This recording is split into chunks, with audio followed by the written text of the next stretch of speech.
వచ్చే లోక్సభ ఎన్నికలలో బీజేపీ దక్షిణాదితో పాటు ఈశాన్య రాష్ట్రాల్లో కూడా బలం పుంజుకుంటుందని ఎన్నికల వ్యూహకర్త ప్రశాంత్ కిషోర్ అంచనా వేశారు. ముఖ్యంగా పశ్చిమ బెంగాల్తో పాటు తమిళనాడులో బలీయమైన శక్తిగా నిలవనుందని ఓ వార్తా సంస్థకు ఇంటర్వ్యూలో చెప్పారు ఆయన. ఆ వివరాలేంటో ఇప్పుడు చూద్దాం.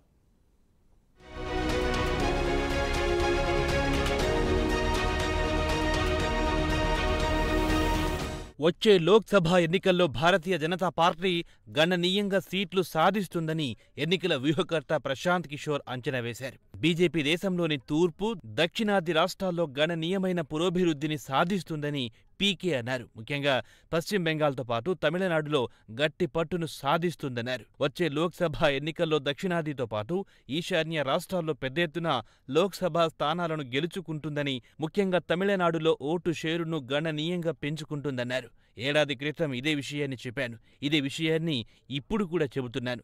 తమిళనాడులో బీజేపీ డబుల్ డిజిట్లో సీట్లు సాధిస్తుంది. ఇక తెలంగాణలో 2వ స్థానానికి ఎగబాకుతుంది.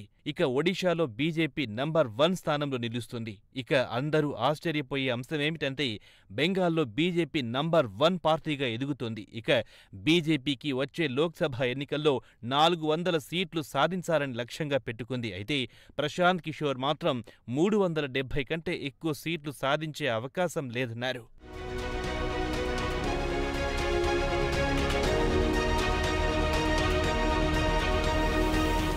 ఇక తెలంగాణ, ఒడిశా, పశ్చిమ బెంగాల్, తమిళనాడు, ఆంధ్రప్రదేశ్, బీహార్, కేరళను కలిపితే మొత్తం 543 సీట్ల కాను 204 సీట్లున్నాయి. అయితే ఈ రాష్ట్రాల్లో బీజేపీ ఒక్కసారి కూడా 50 సీట్ల మార్కును దాటలేకపోయింది. 2014లో 29 సీట్లు, 2019లో 47 స్థానాల్లో మాత్రమే బీజేపీ గెలుచుకోగలిగింది. ఇక బీజేపీ విషయానికొస్తే గత కొన్ని సంవత్సరాల నుంచి ఉత్తరాది రాష్ట్రాలతో పాటు పశ్చిమాన గట్టి పాగా వేసింది. ఇక దక్షిణాది రాష్ట్రాలపై ఫోకస్ పెట్టి బీజేపీ క్రమంగా పుంజుకుంటోంది. తన అంచనా ప్రకారం దక్షిణాది రాష్ట్రాల్లో కాంగ్రెస్ పార్టీ 100 సీట్ల వరకు కోల్పోయే అవకాశముందని కిషోర్ అంచనా వేశారు.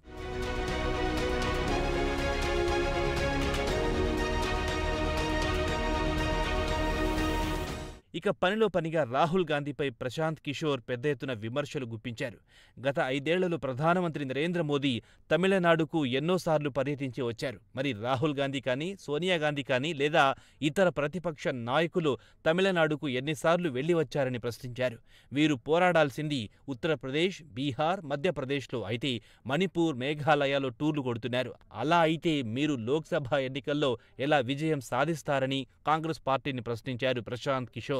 రాహుల్ గాంధీ అమేథీ నుంచి పోటీ చేయడానికి వెనుకంజ వేయడంపై స్పందించారు ప్రశాంత్. ఉత్తరప్రదేశ్, బీహారీ, మధ్యప్రదేశ్ల నుంచి పోటీ చేయకుండా దక్షిణాదిలోని వయనాడ్ నుంచి పోటీ చేసి గెలిచినా పెద్ద ప్రయోజనం ఉండదన్నారు. అమేథీ నుంచి రాహుల్ పోటీ చేయకపోతే తప్పుడు సంకేతాలు పోతాయని హెచ్చరించారు పీకే.